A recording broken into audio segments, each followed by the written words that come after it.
Hello viewers, welcome to my YouTube channel. আজ আমি আপনাদের দেখাবো কিভাবে মাইক্রোসিস রাউটারকে ওয়াইফাই এক্সটেন্ডার হিসাবে ইউজ করা যায়। চলুন তাহলে দেখা যাক কিভাবে মাইক্রোসিস রাউটারকে ওয়াইফাই এক্সটেন্ডার হিসাবে ইউজ করা যায়। আমরা এখানে নিউ পাসওয়ার্ড একটা দিব 1234567 8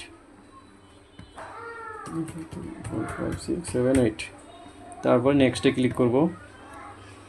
ক্লিক করার পর এই স্কিপে ক্লিক করব। স্কিপে ক্লিক করার পর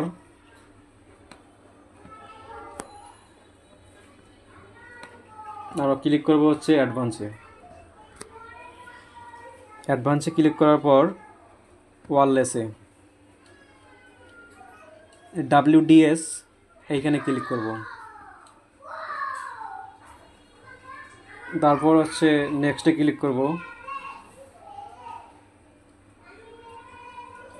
নেক্সটে ক্লিক করার পর SSID হচ্ছে এখানে নেম আসছে হচ্ছে আয়াত, এখানে সিলেক্ট করব। সিলেক্ট করার পর আয়াত যে আইডি আছে এইখানে এই পাসওয়ার্ডটা দেব। দেওয়ার পর নেক্সটে ক্লিক করব।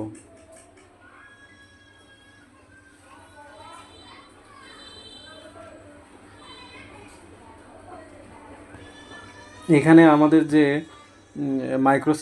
মাইক্রোসিস রাউটারকে এক্সটেন্ডার হিসাবে ইউজ করব তার SSID নাম্বার নাম দেব ARIT সলিউশন। পাসওয়ার্ড আমরা দিতে পারি 1234567 8। দেন নেক্সট ক্লিক করার পর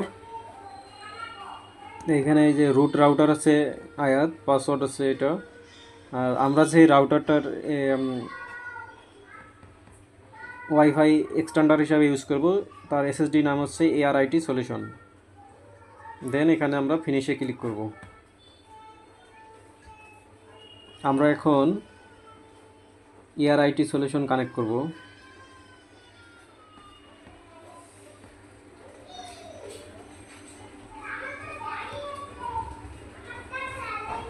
কানেক্ট হয়ে গেল।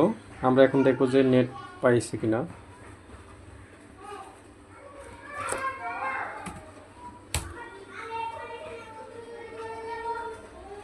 যে এখন আমাদের রাউটারে নেট কানেকশন কানেক্টেড।